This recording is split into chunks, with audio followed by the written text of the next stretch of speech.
presentation to kick off the 75th anniversary celebration, which we are a very efficient organization here, and we will keep things on time. And Tom promised me this whole celebration will be on budget too. With that in mind, we have a quick 2-minute video that we would like to show here this morning. And Tom, if you could.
Well, before we begin, I want to first and foremost take this opportunity. It's like my wife often reminds me, behind every great leader, there's a great wife who makes sure I get out the door on time and keeps me on task and checks my ADD to make sure I'm taking my medication.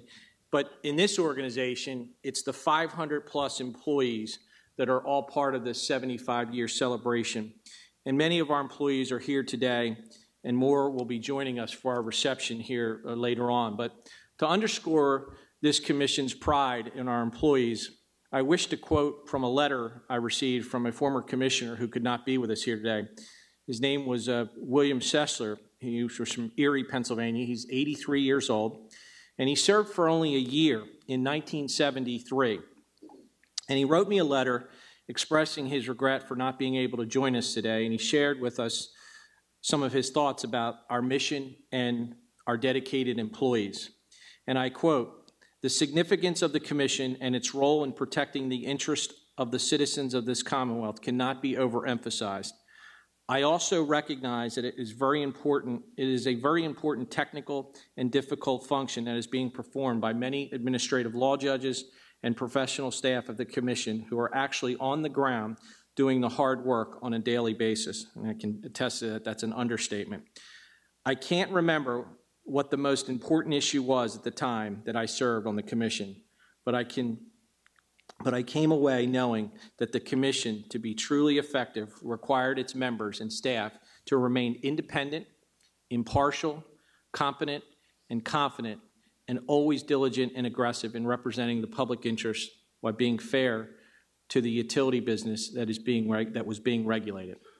I wish you and all the members of the Commission, the administrative law judges, and the staff congratulations and best wishes for your continued success. Thank you, Team PUC, for the work that you do every day on behalf of the consumers of this great Commonwealth.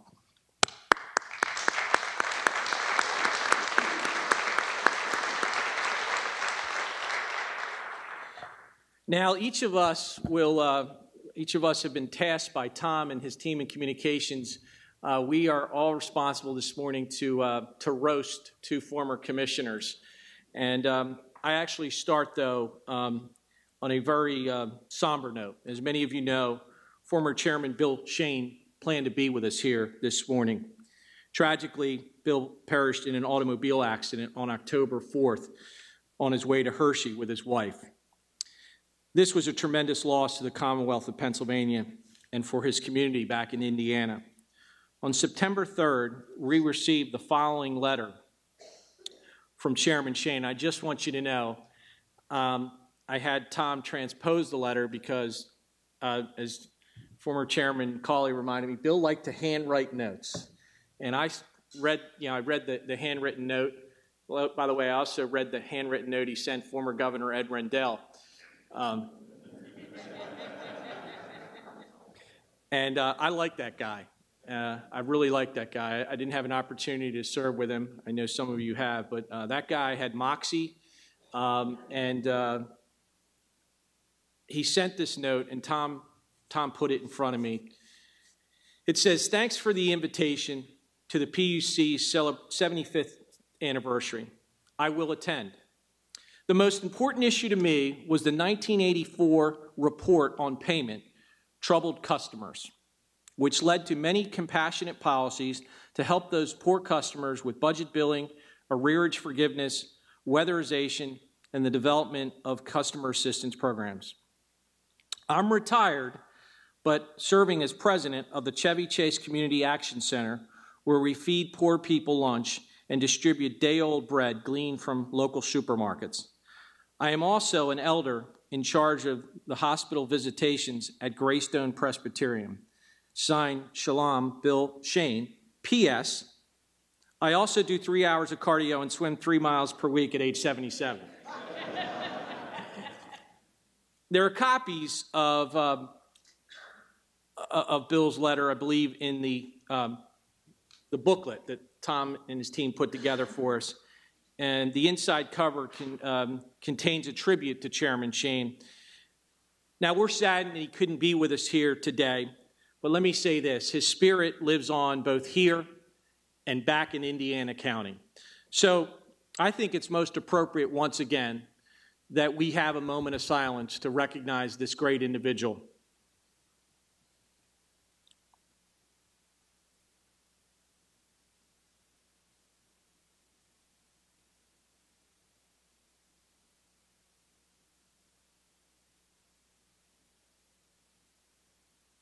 Thank you.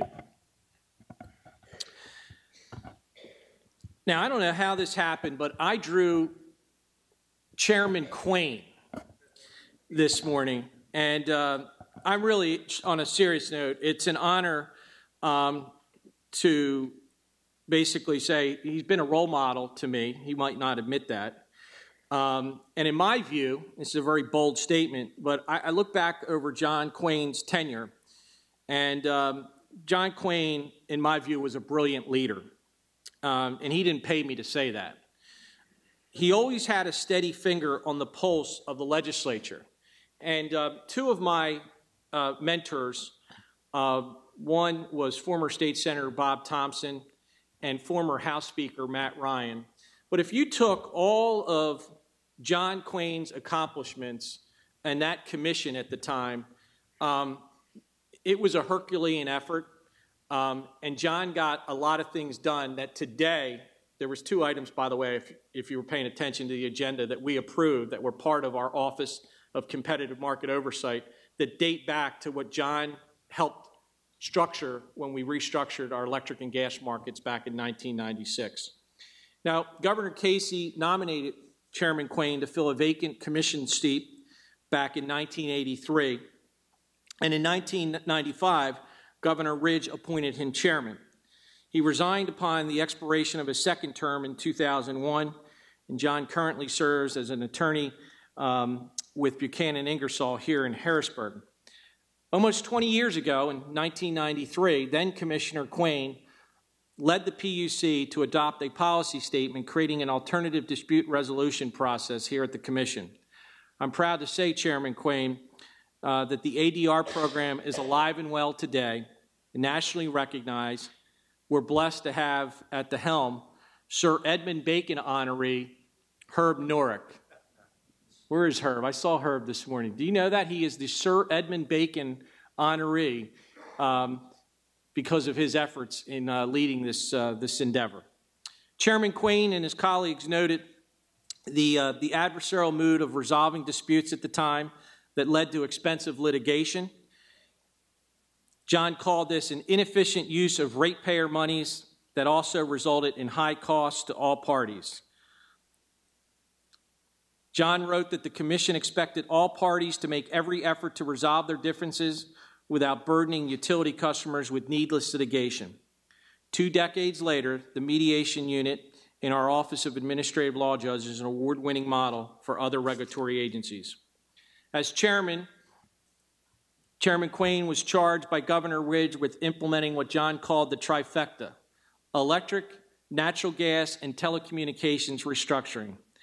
John and his colleagues worked virtually around the clock with many stakeholders and moving parts to get these policies implemented.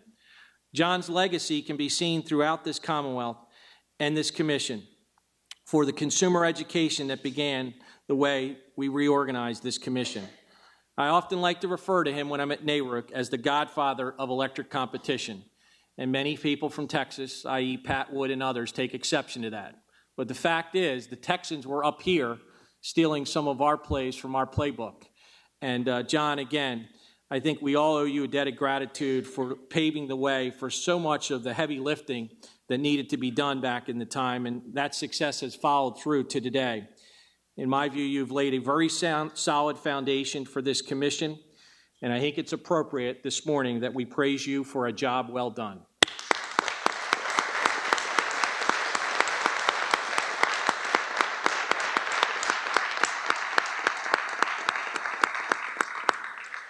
It's now my pleasure to turn the program over to Vice Chairman John Coleman. Vice Chairman. Thank you, Chairman, and good morning, everyone. Before I go into some of the prepared remarks, I just wanted to call your attention. I hope all of you have a copy of this brochure that the communications folks put together. Just a wonderful piece with a chronology of the Commission dating back 75 years. There's one item that I wanted to draw your attention to this morning, and that's really the Commission's ability to evolve and reinvent itself and reorganize its bureaus and offices to meet the challenging responsibilities that are before us today. From the creation of hearing officers so that the commissioners do not have to preside over each commission hearing, to their successors of the administrative law judges. And as I understand, there was some very rich history to that process that some of you may be able to attest to. I understand it was quite spirited in some of the earlier days. From the changes brought about by the increase in workload following the TMI accident to the staff enhancements made during utility restructuring. From the reforms of the Commission in 1976 that brought us engineers, statisticians, consumer service specialists, accountants, and inspectors, to the reorganization that my colleagues and I undertook following the passage of Act 129 in 2008. That act granted the PUC flexibility to make major structural changes for the first time in decades, realigning the agency to meet its new responsibilities and changes in the utility industry and society. And through these changes, commissioners worked with our excellent team to act as well as react on behalf of utility customers and always balance the needs of utilities and consumers. This morning I have the privilege and honor of introducing a fellow Vice Chairman of the Commission. While we share that in common, I am one of the newer commissioners, while Robert K. Bloom is the longest-serving commissioner in the history, although I understand Commissioner Cawley and George I. Bloom are close contenders. Commissioner Bloom served for a total of 19 years of service in 3 different decades.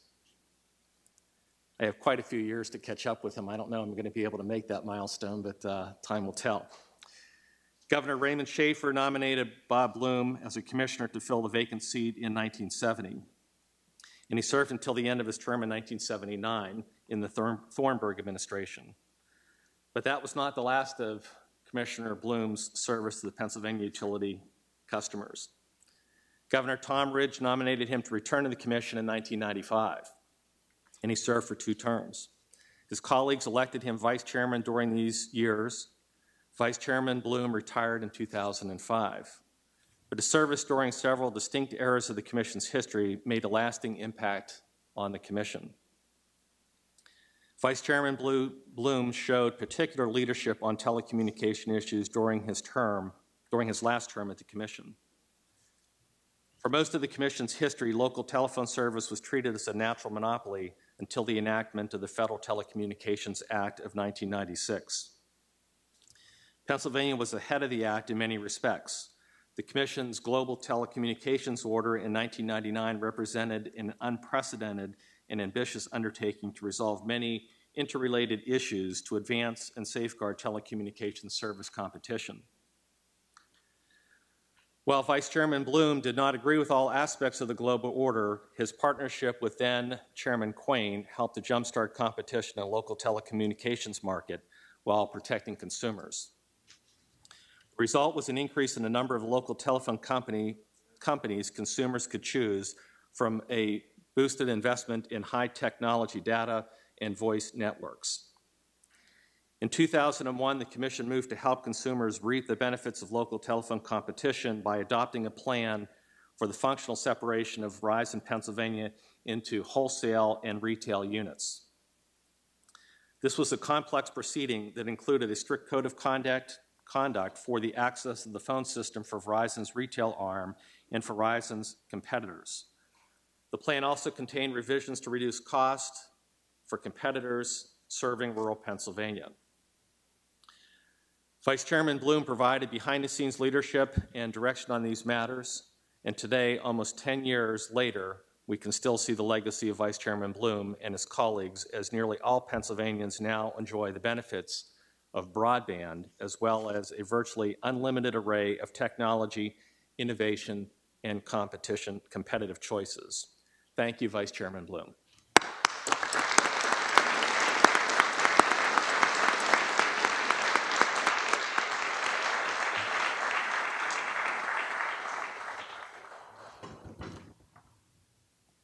I now wish to honor someone who the Commission family has known for a number of different titles over the years, former Chairman Terry Fitzpatrick. And I promise you, Terry, this won't be a roast from me. Governor Ridge nominated Terry as a commissioner in September 1999. The Senate confirmed Terry in October of 99. It was Governor Rendell who appointed him chairman in May of 2003, and he served until resigning in September of 2004. But Terry came back to the commission in June 2005. There seems to be a theme with commissioners leaving the commission and coming back.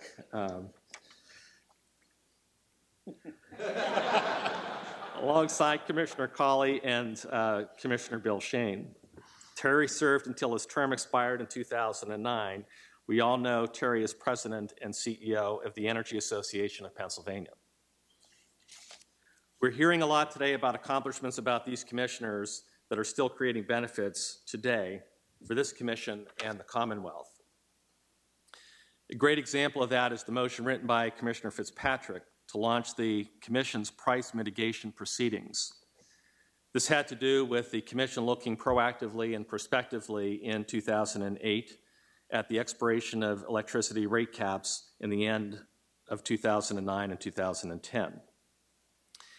As he wrote in his motion, combating potentially significant electricity price increases at the expiration of rate caps approved under electricity restructuring proceedings presents difficult policy choices, and we certainly know that today as well.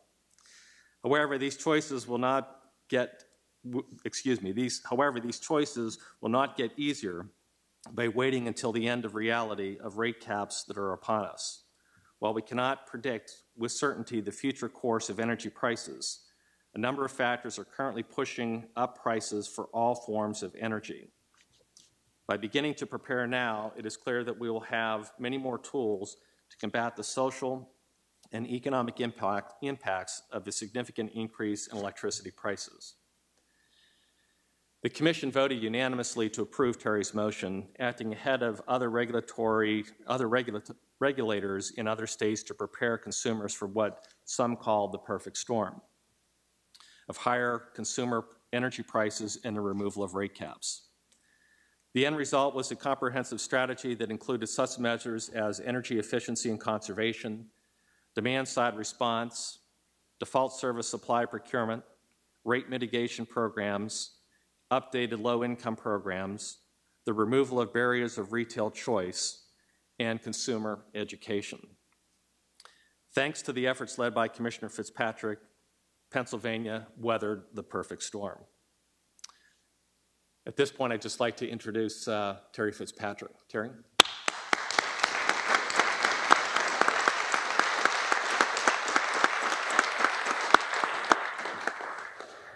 And at this point, I will pass the baton to Commissioner Gardner.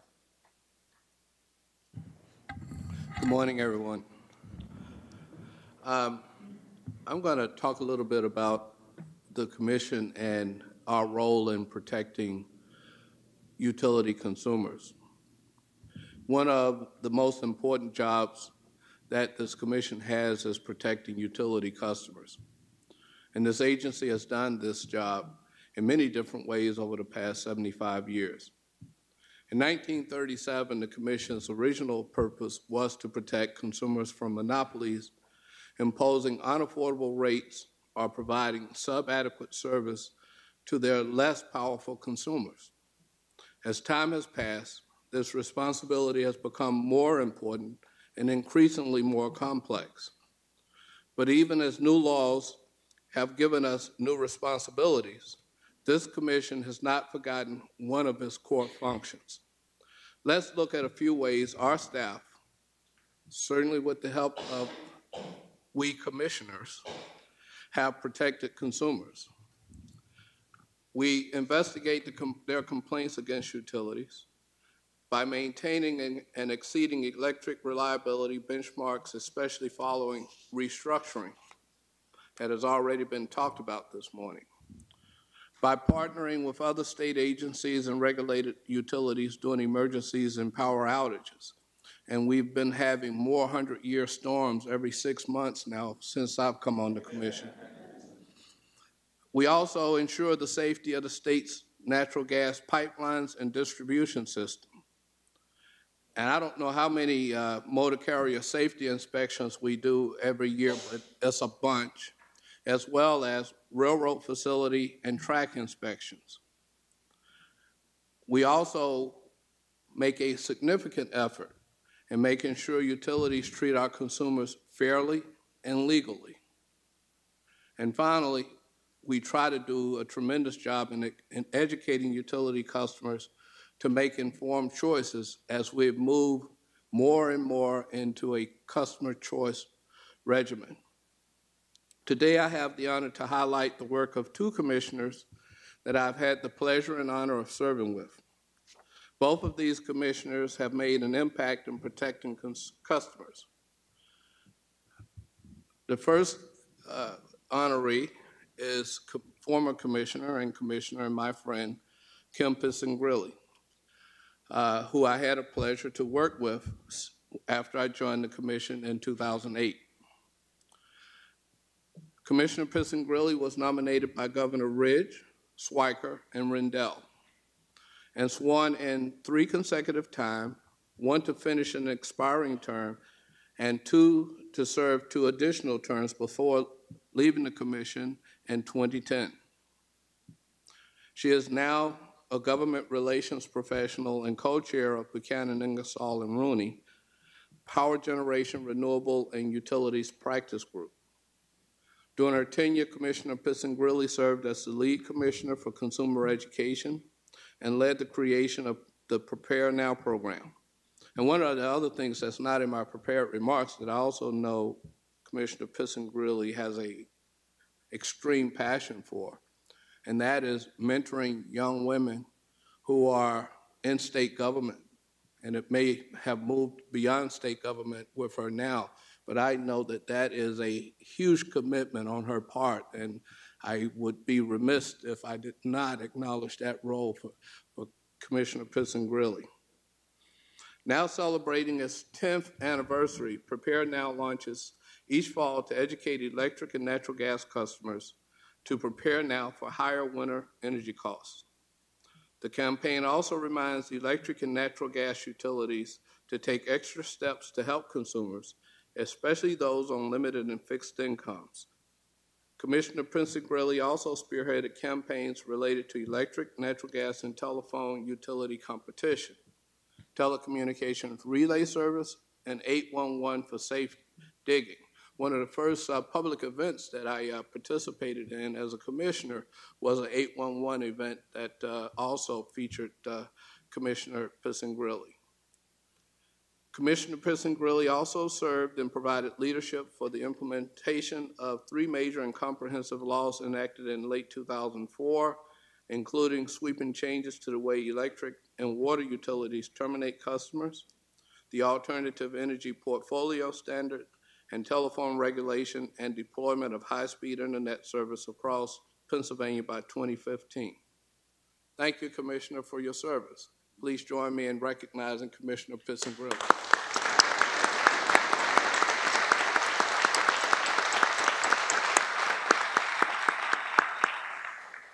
I also had the honor and pleasure, unique pleasure, of working alongside former Vice Chairman and Vice Chairman Tyrone Christie.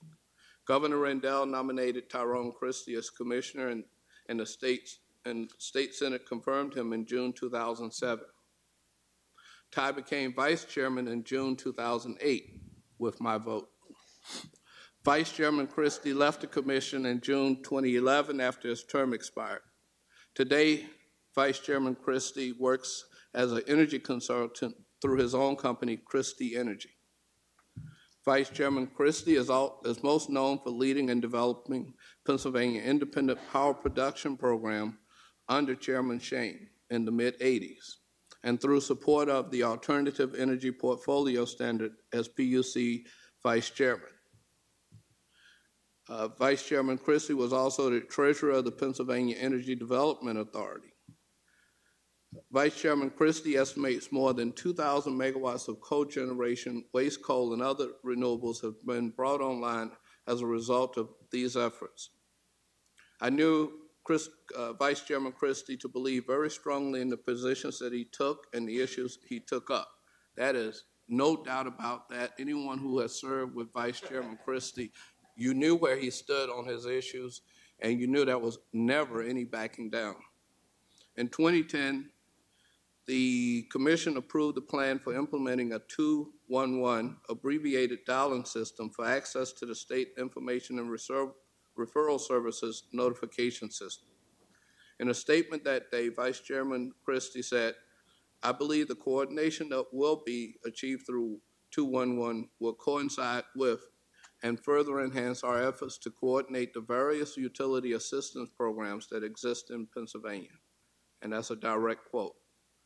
Vice Chairman Christie serves on the board of the Pennsylvania and Butler County United Ways and is actively working on the implementation of PA 211 network. Thank you, Vice Chairman Christie, for your work. Please join me in recognizing Vice.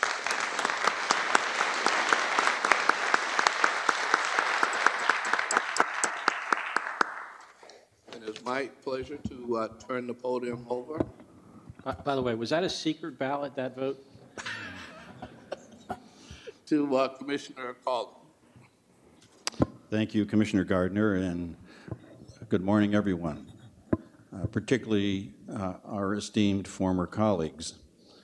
My task this morning is to talk briefly, I was admonished it must be briefly, about the history of the Commission, and then to say some kind words honoring 2 former chairmen of the Commission with whom I had the privilege and pleasure of serving with, Susan Shaneman, who's here with us this morning, and Linda Taliaferro, who unfortunately is having some health problems and couldn't be with us, but her chief aide, Bob Bennett, is here representing her. A brief history of the Commission. It is a history of increased responsibility and sophistication. It really begins about the time that the Capitol building was built. The old Capitol building burned down.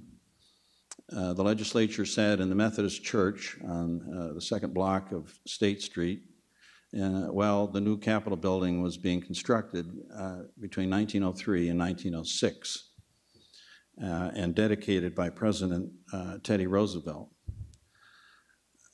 In 1907, the Railroad Commission was formed. It did not have a lot of powers, possibly because at the new Capitol building, the Pennsylvania Railroad had a seat literally on the floor of the Senate. The Pennsylvania Railroad was a very powerful entity in those days. So the Railroad Commission continued until and during the progressive movement in the United States. The first public utility regulatory commissions in the nation were created in the period 1907 until 1913, beginning with commissions in Wisconsin and New York. Pennsylvania actually was one of the last states to create a public utility commission in 1913. And the law that Pennsylvania enacted and the other states enacted were really first attempts. They weren't all that strong. You saw in the video about 25 individuals standing on the steps of the North Office Building. The North Office Building's cornerstone was laid in 1927. So the staff and commissioners of the Public Service Commission, created in 1913, served from about 1929 or 1930 in the North Office Building. Let me read to you an excerpt from the Pennsylvania Manual about the history of Pennsylvania. This is just after the Great Depression began in 1929. Governor Gifford Pinchot had instituted a number of reforms. And one of the things he wanted to do was to reform the 1913 Public Utility Company Law and to reform the Public Service Commission, but he was not able to do so. Here's the excerpt. Democratic Governor George H. Earl III took office in 1936, but it was not until the Democrats elected a majority in the Senate in 1937 that he achieved most of the goals of his Little New Deal, as it was called. Policies modeled on President Franklin Roosevelt's sweeping changes at the federal level. The heaviest state tax burden was shifted from real estate to corporations, and new safeguards stopped individuals from shifting taxable assets out of the state.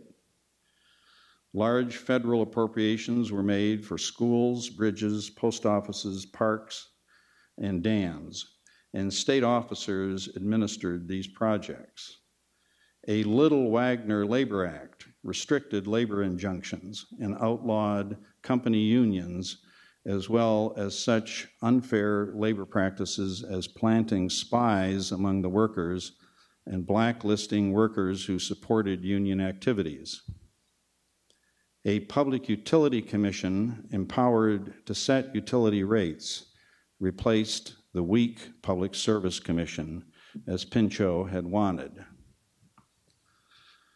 So in 1937, actually two laws were enacted. The first thing the legislature did, was abolish the 1913 Act, and the staff, those individuals you saw standing on the steps of the North Office building carried on for about a month without any agency heads. Our staff now probably thinks they could do the same thing. But the legislature in 1937, using an American Bar Association Model Act, enacted really two laws. One law created the Public Utility Commission, and the other law created the substantive public utility law which the agency administers. There was a feeling at the time, from my reading of the history of the Commission, that the democratically now controlled House and Senate and governor thought that the Commission was being too easy on regulated interests, principally because the Commission was not lowering rates fast enough. With economies of scale and the construction of larger power plants, utility rates were going down instead of up. And the feeling was that the Commission was just not lowering rates fast enough. A very interesting perspective. So, the purpose of creating the Commission in 1937 was not only to strengthen the law, but to replace the then Public Service Commissioners with new commissioners. And that's what happened. 5 new commissioners were appointed by Governor Earl and confirmed by the democratically controlled Senate. And that body continued until major reforms by the legislature in 1976. This is where Chairman Shanneman and Linda Taliaferro and I come in. The Senate Consumer Affairs Committee, under the leadership of Senator Franklin Curry, and the House Consumer Affairs Committee under Representatives C.L. Schmidt, drafted legislation that made major reforms to the 1937 acts, both of them, resulting in Acts 215 and 216 of 1976. The Commission is currently constituted is based primarily on the reforms that were done in 1976.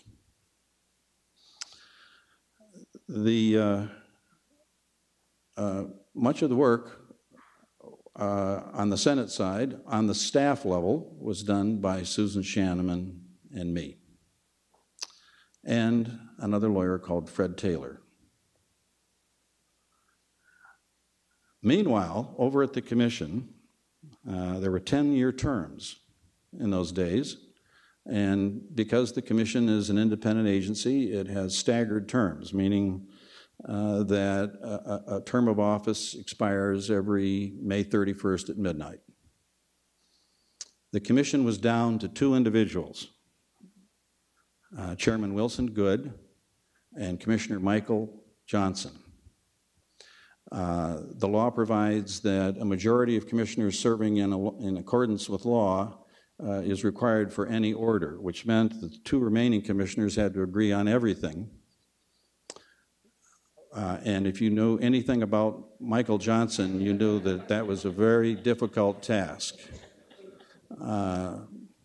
So the governor, Richard Thornburg, nominated Susan Shanneman, who had been minority counsel to the Senate Consumer Affairs Committee, Linda Taliaferro, who had been in the nuclear program at Westinghouse Corporation in Pittsburgh, and me.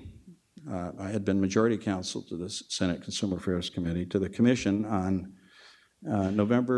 we were nominated in 1979 at various times, but we were confirmed on November 16th, 1979.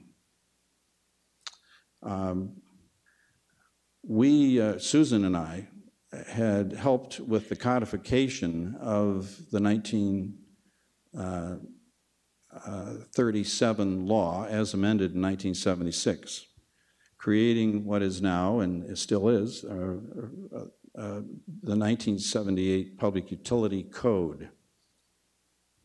So Susan and I knew a little bit about the law and what was intended by the major reforms in 1976. And we came on the commission in November of 1979 and had to deal almost constantly for the first 3 months that we were on the commission with the after effects of the accident at 3 Mile Island that had occurred in March of 1979. We sat daily for over 3 months. Meanwhile, it was a time of high inflation, and it was a time when 3 of our electric utilities were completing their construction of nuclear power plants and wanted to get those into the rate base and start earning a return on them. Very, very high number of rate cases, one right after another.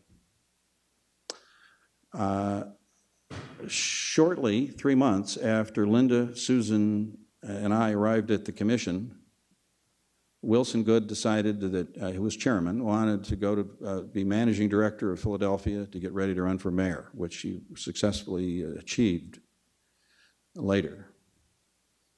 Governor Thornburg nominated Susan, named her chairman of the commission in 1980. She became the first female chairwoman of the commission. She currently serves as a government relations consultant to several clients in the fields of healthcare and law enforcement. She ran into the difficulty in 1983 because her term, or the residue of the term she received, was expired in 1983. She was given a term of 3.5 years, as I recall. But she left after outstanding service to the commission. She presided over those 3 Mile Island hearings and actually served with Linda and me to join Chairman Good when we first got started doing it. But she carried on because this 3 Mile Island turmoil went well into 1981, including many visits that she made, leading us down to Washington to talk with our congressmen and senators about trying to get help with the cleanup. It was a very difficult time. She can tell you we received threats to our lives. We received daily hate mail. We were in the news every day, on the television every day. I remember my little son, my first son, said, "Dad, why are all those bad things being said about you on the television?" It was a combination of 3 Mile Island and all those rape cases. But Susan was a very able and capable leader of this commission. And as a commissioner, I most appreciated the fact that she kept the other commissioners informed of what was going on. The chairman receives many of the messages that come into the commission from the legislature and the governor and others. And I really appreciated the fact that she kept us informed. Susan also presided over the cases involving the eventual breakup of AT&T on January 1st of 1984, in which the so-called baby bells were spun off from AT&T. By the way, Susan, they've all come back to roost, as you... As we predicted, the explosion has imploded. Of the baby bells, I think there were 7.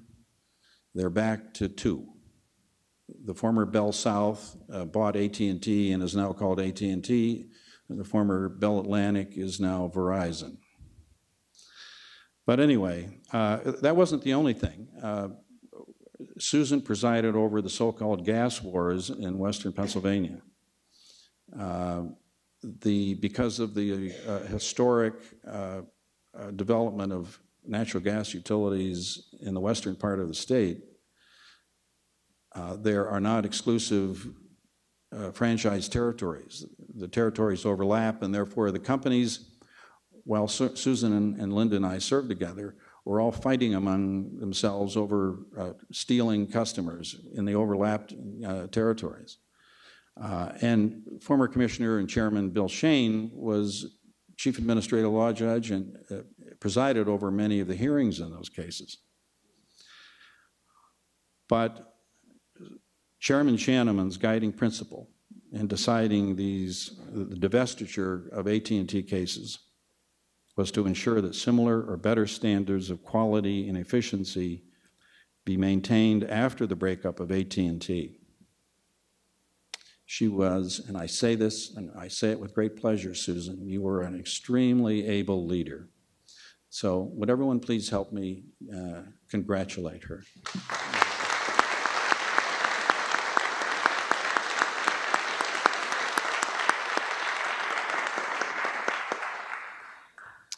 Let me say a few words also about my former colleague, Linda Taliaferro. Again, Linda, Susan, and I joined the commission at the same time in mid-November of 1979. She is now a member of TD Bank Internal Audit Department. She's really in her fourth career. She holds a degree in divinity, among other degrees. She's an money laundering specialist now, combating fraud. She was always a highly ethical person, so I can understand why she would enjoy this kind of work today. One of Linda's most important and lasting legacies was to change the internal hiring practices of the commission and the civil service standards applied to the commission, which resulted in having some minority staff hired on her watch, both men and women, and promoted, going on to head their sections. One such hire was a fellow named Wendell Holland, who is with us today, who went on to become an administrative law judge and the commission's chairman. Linda's efforts ensured that the hiring of minorities as attorneys and the promotion of female managers and administrative law judges was done. And her commitment to diversity was just one of the many organizational changes that she implemented under her chairmanship. She was very strong in managerial organization. In 1985, there was a major outbreak of giardiasis in the water supply, affecting 500,000 people in northeastern Pennsylvania. This was in the service territory of what was then called Pennsylvania Gas and Water Company. When people's utility service makes them sick, there tend to be repercussions. I remember vividly being hauled, all the commissioners, up to a public television program in the Wilkes-Barre-Scranton area, and we were castigated and vilified for letting this happen. How could the water make people sick? Why didn't the Public Utility Commission make sure that the water had been properly purified? Well, to make a long story short, I remember, to make a long story short, Linda defended the commission as she properly should have, because it was not the commission who had made the mistakes. It was the company who had made the mistakes. And the commission took very strong measures to ensure it wouldn't happen again. what the commission did is essentially say, you will not receive further rate relief until you build 8 filtration plants. Almost bankrupted the utility, but the filter plants were built, and it was under Linda's strong leadership that occurred. So a final note on Linda Taliaferro. All the time that we were going through all these rate cases and 3 Mile Island and the breakup of AT&T and the GR diocese problems in the northeastern part of the state,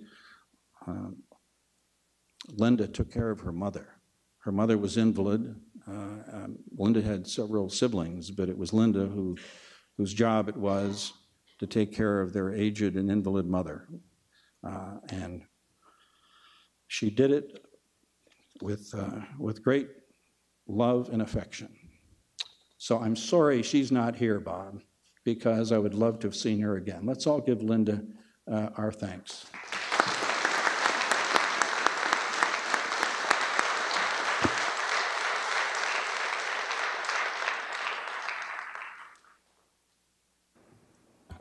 Commissioner Whitmer, you were batting cleanup here this morning. It is the World Series, and I guess since the Pirates aren't in it, I've got to handle the job. The who? Yeah, I know, exactly. It's a sad thing, but it is now football season, so it's better. We know the Commission's core responsibilities to protect consumers and balance their interests with those regulated utilities have remained largely the same over the Commission's long history. However, with each new administration and legislative session, the General Assembly and the Governor share their confidence in the Commission and our staff by giving us new roles. This is especially evident over the past 2 decades. The Ridge and Schweiker administrations tasked the Commission with implementing electric and natural gas competition. During the Rendell administration, lawmakers and the Governor offered the Commission new challenges in the form of alternative energy and energy efficiency and conservation legislation, as well as changes to telecommunications regulations and utility terminations. The evolution of the role of the PUC the role the PUC plays in Pennsylvania continues in the Corbett administration, with the implementation of new laws dealing with pipeline safety and unconventional gas well impact fee and utility infrastructure improvements. The 2 people that I have the privilege of introducing and helping to honor today also presided over transformative eras in the PUC history.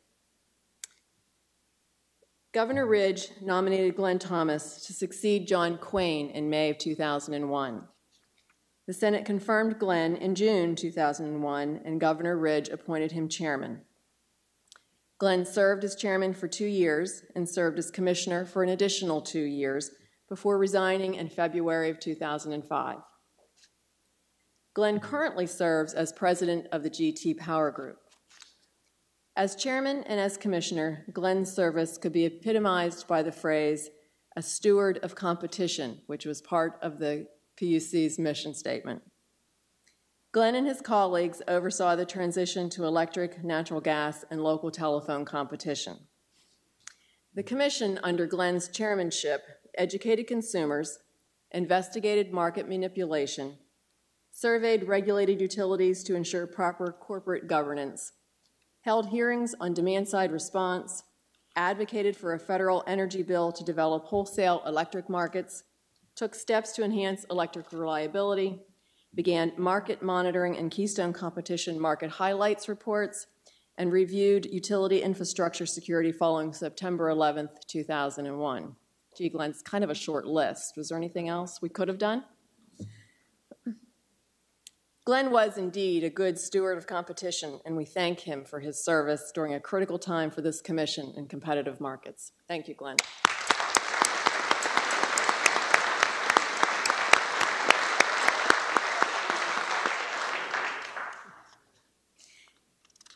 Next, Governor Casey appointed Commissioner Holland in 1990 to finish the unexpired term of Bill Shane. Commissioner Holland served until his term expired in March of 1993.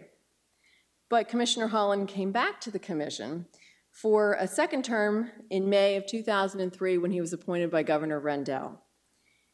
and was then appointed chairman of the commission in October of 2004. He served until June of 2008 after his term expired. Chairman Holland now serves as a partner in the law firm of Saul Ewing in the Philadelphia office. Chairman Holland recognized that electrons did not, in fact, stop flowing at Pennsylvania's borders, and that our commission had something to offer to the nation and the world. During his second term, Chairman Holland presided over the commission as it was named the Regulatory Agency of the Year by the U.S. Energy Association and received recognition from Wall Street firms for being consumer-oriented, for creating a friendly environment for economic growth, and for fostering a progressive regulatory environment. Wendell also initiated 2 international regulatory partnerships with energy agencies in Serbia and Zambia to share Pennsylvania's lessons during utility restructuring and other regulatory matters we thought that they might be able to learn from.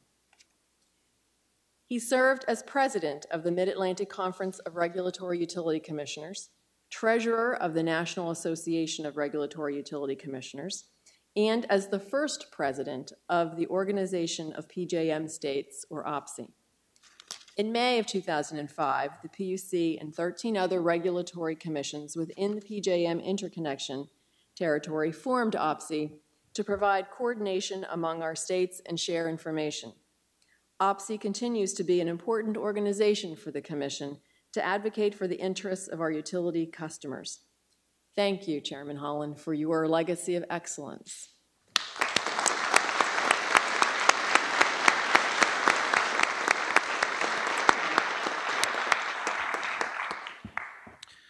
Well, this brings us to the end of our ceremony today. We hope that future generations of commissioners continue to mark this milestone. I also want to take this opportunity to thank the Pennsylvania Cable Network for covering today's ceremony. And I'd ask everybody here today to join us downstairs in the atrium for a reception and group photo. Everyone present here today is welcome. Before we adjourn, I ask all the former commissioners and Sonny Popowski to join us at the front of the bench to receive their official PUC pledge pin. And we'll do that right now. The 5 of us will approach you, and you will be pinned here at Public Meeting. Sonny, again, we want to wish you all the best.